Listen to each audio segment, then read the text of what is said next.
Então, pessoal, aqui na parte de aquisição e processamento de sinais, conversão analógica digital, seguindo os diálogos que a gente vem fazendo sobre conversão analógica digital.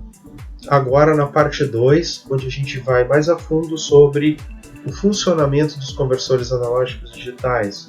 Aqui o modelo mais tradicional, a gente vai discutir, que seria a conversor em rampa.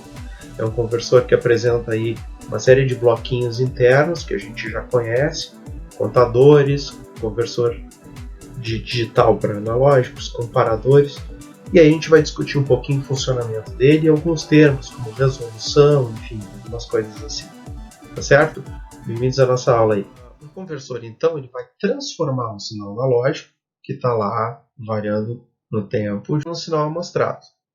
Eu preciso, então, congelar essa informação e achar um equivalente numérico binário, né, uma informação que use então números inteiros binários, zeros e uns, para aquela tensão ou para aquela corrente que ingressou no meu sistema. Eu posso trabalhar com conversores de tamanhos variados de palavra, aqui no caso 8 bits, 10 bits, 12 bits, tipicamente se usa 12 bits, 16 bits, enfim. Se eu for trabalhar com um conversor de 8 bits, por exemplo, eu vou ter em torno de 256 níveis para classificar a informação analógica que ingressa nesse sistema.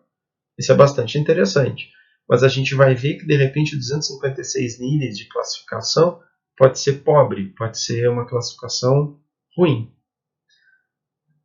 Vamos ver então um pouquinho mais sobre isso. Antes de fazer qualquer menção ao circuito de conversão analógica digital, é importante atentar para o primeiro módulo desses circuitos conversores, que está onde se encontra, na verdade, o meu amostrador com retenção. Em suma, o amostrador com retenção é uma espécie de memória controlada. Ele armazena a informação da entrada durante um tempo, mantendo essa informação estável para que o meu conversor possa encontrar o equivalente digital para aquela informação que ingressou no meu sistema. Uma vez concluído esse processo, o amostrador com retenção é atualizado para um novo valor de tensão na entrada, para uma nova conversão, e assim o sistema continua. O sistema que está apresentado aqui é um amostrador com retenção que utiliza buffers analógicos, né?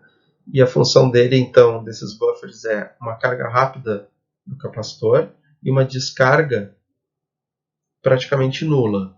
Eu não vou ter aqui descarga desse capacitor, a não ser que haja uma diminuição do potencial na minha entrada, nunca para sair, evitando assim que esse capacitor perca a informação ao longo do tempo de conversão. E aqui a gente pode ver em vermelho as variações de tensão no capacitor durante o processo de conversão. Quando a tensão era nula, o capacitor assim ficou, com esse valor no capacitor. No segundo instante de amostragem, ele pegou a informação instantânea que tinha ali no sinal verde e manteve essa informação até uma próxima atualização. Então, um novo pulso aqui. Havendo esse pulso, ele se carrega instantaneamente e mantém essa informação até um próximo período. Esse período entre uma atualização e outra se chama período de amostragem. Esse período de amostragem ele é muito importante e a gente vai falar nisso mais adiante. Agora, simplesmente deve ficar na nossa mente que ele é um período, um tempo, para a conversão do meu sinal em analógico em digital. Esse tempo tem que ser suficiente para o circuito encontrar um equivalente digital para essa informação que ficou retida, amostrada na entrada.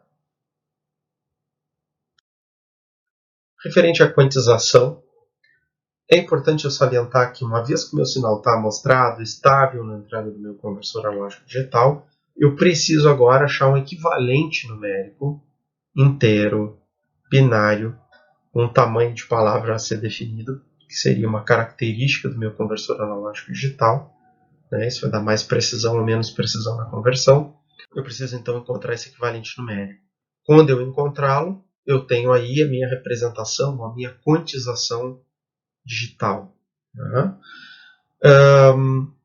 Um exemplo de tamanho de palavra binária seria eu trabalhar, por exemplo, com um conversor de 12 bits. Um conversor de 12 bits, 2 elevado na 12, me resulta em 4.096 níveis.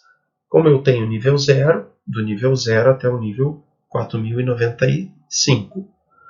Ok, isso vai me permitir, então, uma quantidade de níveis, de gavetinhas de classificação para um sinal da entrada muito maior, né? 2 vezes maior do que um outro que opere com 11 bits, 4 vezes maior do que um que opere com 10 bits.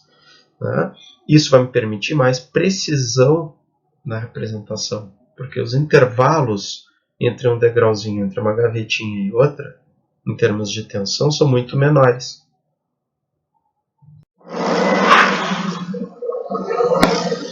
Pessoal, referente à quantização, gostaria de apresentar algumas coisas para vocês. A primeira é esse esboço de contador, de conversor analógico digital, utilizando uma estrutura de comparador de tensão, certo? Vou dar uma diminuída aqui para ficar mais fácil de explicar para vocês. Onde eu tenho aqui o meu comparador de tensão, eu tenho uma estrutura de contagem e eu tenho uma estrutura de conversão. Basicamente é o seguinte, pessoal. Eu gero, através do meu gerador de clock aqui, certo? Eu gero pulsos de clock e esse meu contador começa a contar. 0, 1, 2, 3, de forma crescente. Então ele parte de 0, vai até um número máximo que ele consegue e depois volta para 0 de novo. Esses números, cada número gerado é convertido de digital para analógico, certo? E então ele é comparado com o valor que eu congelei lá na minha estrutura de amostragem com retenção, certo? Quando eu conseguir gerar um número digital, tá, que convertido para analógico supere o valor amostrado, eu paro a minha contagem e o número que tiver aqui é então apresentado. Esse número vai ser o correspondente digital daquela entrada analógica, né? Então, para essa entrada analógica, eu vou ter encontrado um correspondente digital que eu vou poder associar, certo? Então, algumas coisas são importantes de saber aqui, algumas características desse circuito, né?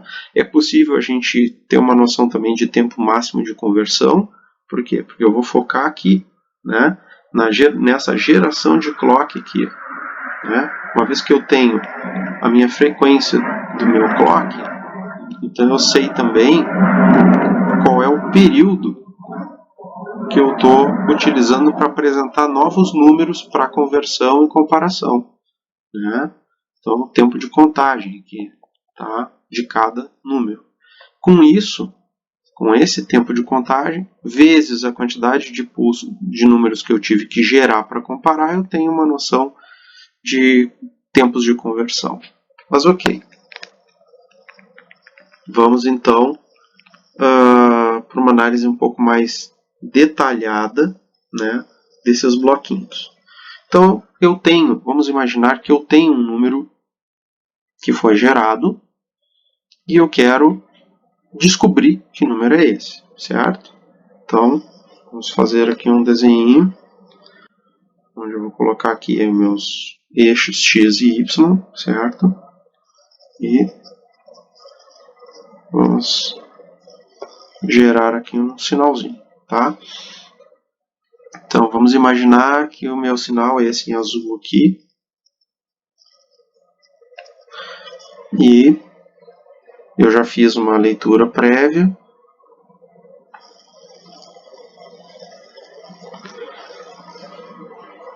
E agora eu vou fazer outra. Então, eu vou fazer um desenhozinho aqui e já voltamos a conversar.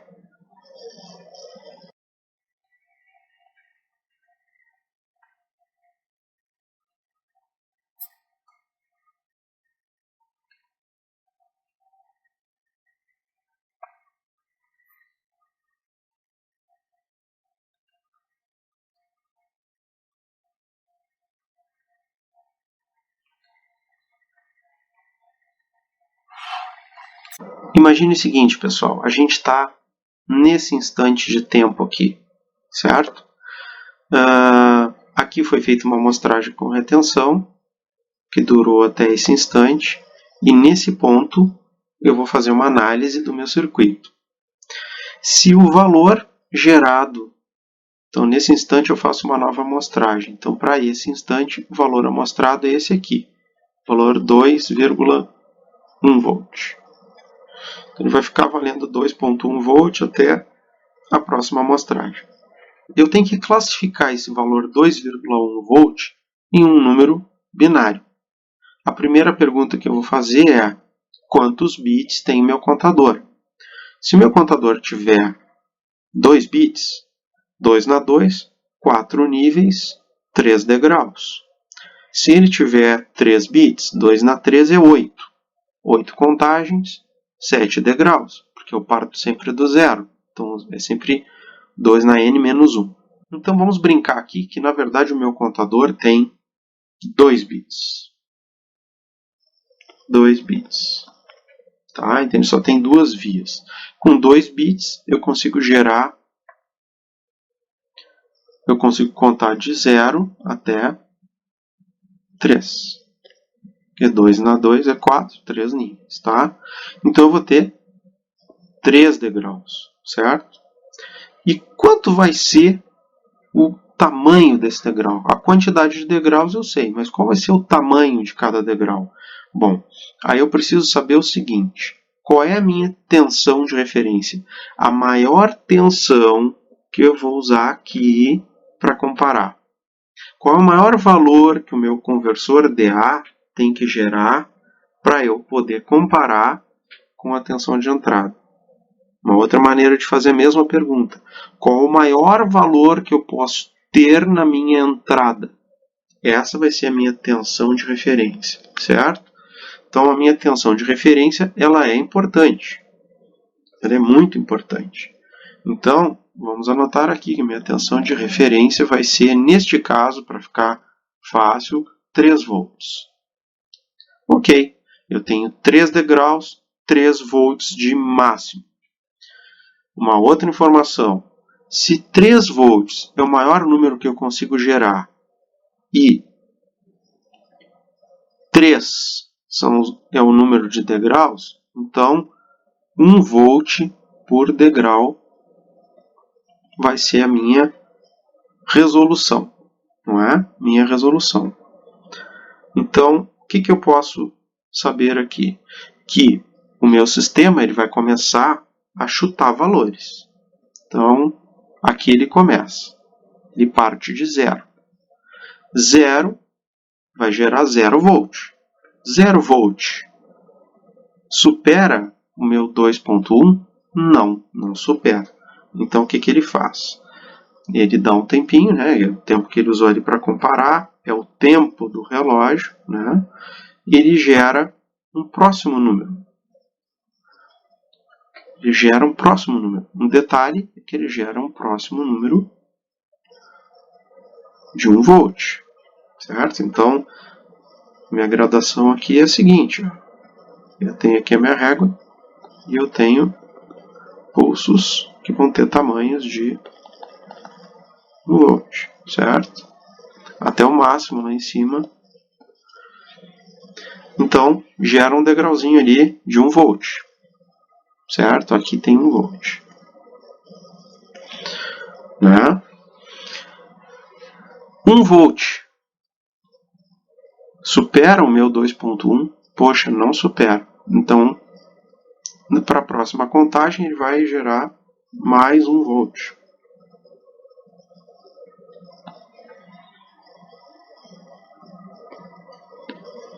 Agora, aqui já estamos em 2 volts. porque esse aqui também tem tamanho 1 volt. Com 2 volts, eu supero o meu 2.1, que tem amostrado lá? Não, não supero. Então eu tenho que gerar um próximo degrau.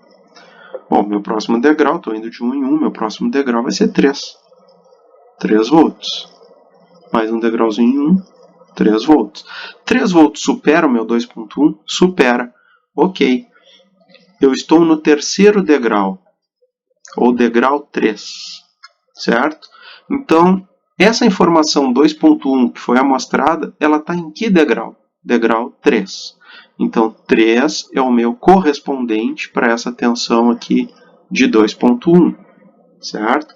Porque a região que ele está não é a primeira região, não é a segunda, nem a terceira. Se ele fosse igual a 0, o sistema parava com o número 0. Mas como ele é maior, ele tentou 1, não deu, tentou 2, não deu, e o sinal ficou enquadrado, invadiu muito pouquinho, mas invadiu a região do degrau 3. Então 3 é o correspondente, né? Eu vou escrever 3 em binário, 3 vai ser o correspondente. Então, para a tensão de 2,1 volts, o correspondente vai ser 3 decimal, que é igual a 0,11 binário. Né? Que é o que eu consigo usando 2 bits. Nesse 0 esquerda nem precisa. 1 binário, 1 binário. E o que mais que eu já sei? De 2.00001 até 3, voltado à região 3. Né? Poxa, mas é uma resolução bem ruim de 1 volt por degrau. Se eu trabalhar, por exemplo, para a mesma tensão de referência 3, né? Eu trabalhar, por exemplo, com 4 bits, eu vou ter de resolução 3 divididos por 2 na 4 menos 1. Né? Isso vai me dar uma resolução bem maior. Né? Vai ser 3 divididos por 2 na 4 são 16, menos 1, 15 de 1 quinto. Né? Que é a mesma coisa que 0,2.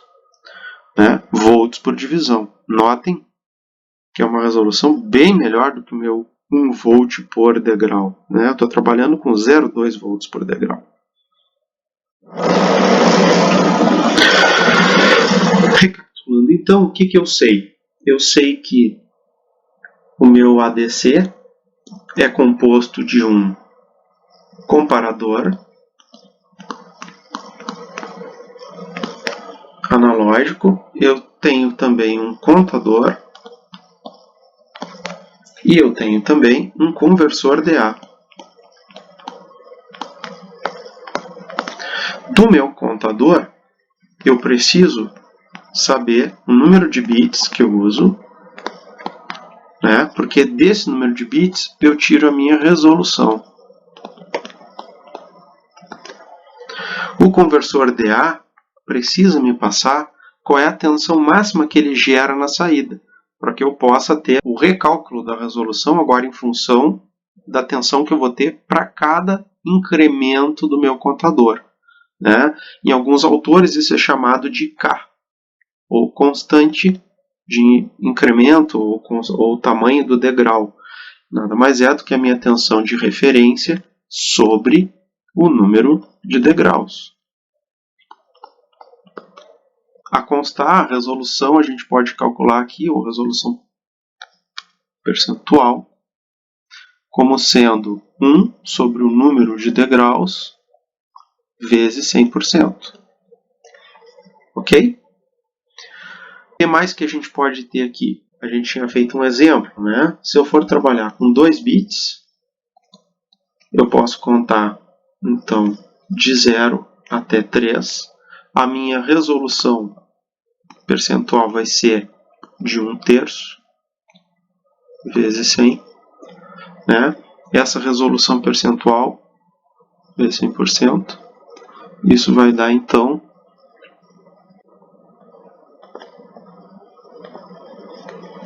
33%. Ou, né, se eu souber também que a minha tensão de referência vai ser 3 volts, eu consigo calcular a resolução, ou o K, vamos chamar de K, que nada mais é do que os meus 3 volts divididos pelo número de degrau, ou multiplicados pelo percentual também, que é a mesma coisa, né? Que é igual a 1 volt por degrau. Isso se eu fosse trabalhar com 2 bits. Se eu for trabalhar com 3 bits, o que eu posso afirmar para vocês? 3 bits, 2 na 3 é 8. Eu consigo contar até 7. A minha resolução percentual passa a ser de 1/7, que vai ser em torno aí de 14,28%. E o meu K seria 3 por 7.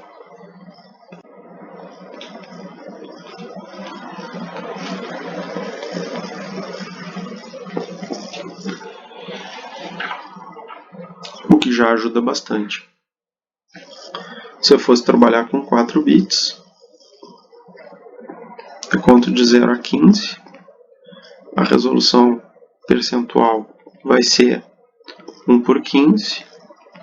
E o K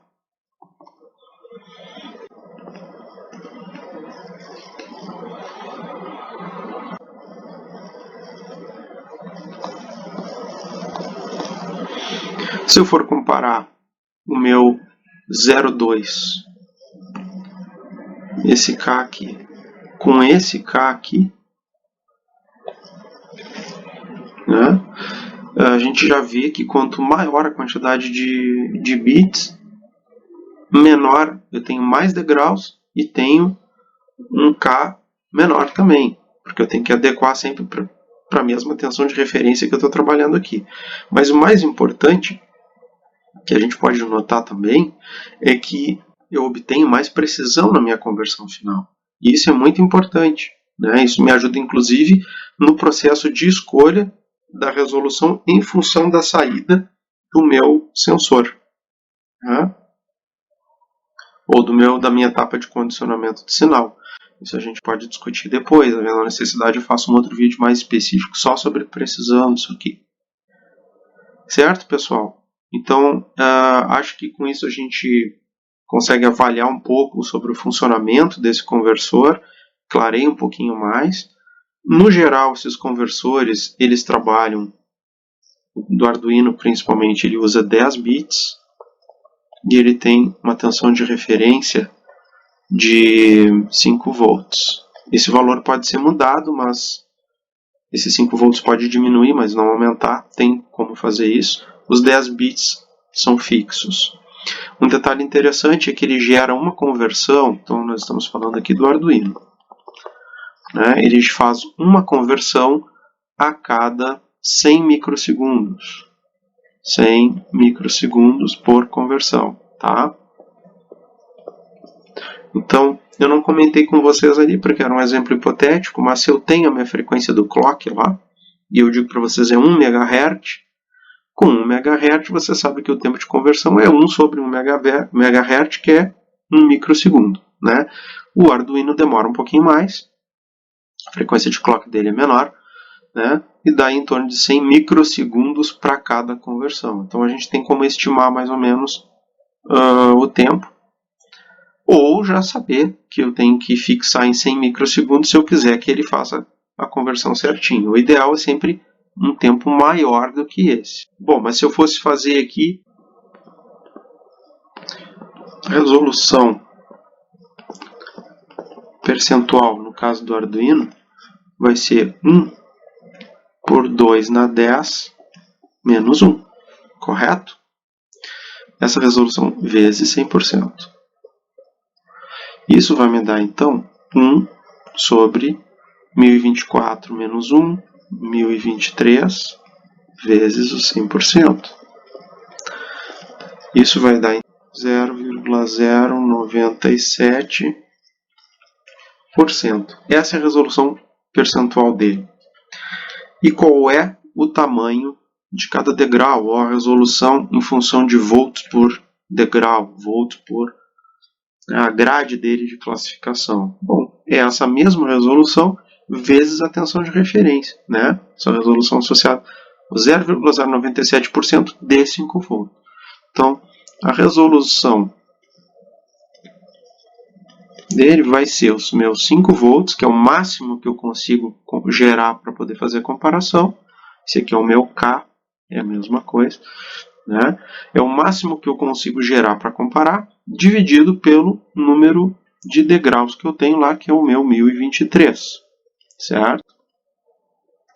Isso aí vai dar perto de 5 mV, mas não é bem, né? Porque 5 divididos por 1023 é um pouquinho menos de 5 mV. Então, 4.4, ok? Isso em termos de Arduino. Bom, pessoal, vamos seguir com o vídeo aí então, porque temos mais informações ainda para falar sobre os nossos conversores e a parte de análise desses sinais. Essa representação, que é feita em degraus, como a gente falou anteriormente, né, ela vai determinar então o grau de precisão. A gente já viu que quanto maior a quantidade de níveis, mais preciso vai ser o meu equivalente binário. Aqui eu coloquei algumas barras só para a gente ter noção do que a gente está falando aqui. Se eu trabalhar com uma conversão analógico para digital de 1 bit, com 1 bit eu consigo duas regiões de classificação, 0 e 1. Então eu vou ter um número binário que representa uma informação analógica. Vamos supor que eu tenho essa informação aqui e eu estou nesse instante de tempo aqui. Se eu tivesse que classificar, eu diria, essa informação é 0. O equivalente para esse instante de tempo aqui vai ser 0, se eu for trabalhar com um bit. A forma como eu vou representar a saída dessa informação, quando eu tiver que desfazer isso, vai ser muito grotesca. Em contrapartida, se eu for trabalhar com 2 bits, eu já tenho 4 regiões. A malha da tela fica um pouco mais fina e eu já consigo representar de uma forma um pouquinho melhor. Eu já tenho agora 4 regiões. E esse mesmo valor aqui, agora eu consigo dizer, olha, ele não está na região 0, ele está na região 1. Né? Mas notem que esse intervalo aqui ainda é muito grande para poder fazer uma representação. Precisão, o tanto de erro que eu vou ter é bastante grande. Trabalhando com 3 bits, eu já vou dividir essa tela aqui a metade. Eu vou ter menos espaço para classificar, e com isso eu tenho mais precisão de classificação. Né? A informação que está aqui ela tem diferença para uma informação que está aqui, por exemplo, né? Em regiões. Com 4 bits, eu já vou ter 16 regiões de classificação. Ficou melhor ainda. Imagine se eu estivesse trabalhando aqui com 10, 11 ou 12 bits, que eu vou ter de 1024 gavetinhas a 4096 gavetinhas. Né? Então acaba que eu vou ter uma representação, vou ter mais precisão na minha representação. E também, se eu for reconstruir esse sinal para analógico novamente, eu consigo então reconstruir com intervalinhos aqui, muito menores. Isso vai resultar num sinal muito mais próximo do original do que se eu fosse trabalhar com 2 bits, que ia me resultar numa variação de zeros e uns. Né? E com isso a gente encerra aqui a parte 2 das 3 partes envolvendo esse tópico inicial de conversão analógica para digital. Convido vocês para, na sequência, trabalharmos um pouco com Arduino e reforçarmos os conceitos que a gente viu nessas 2 etapas anteriores desse mesmo assunto, agora aplicando no sisteminha Arduino, certo? Valeu, pessoal, obrigado!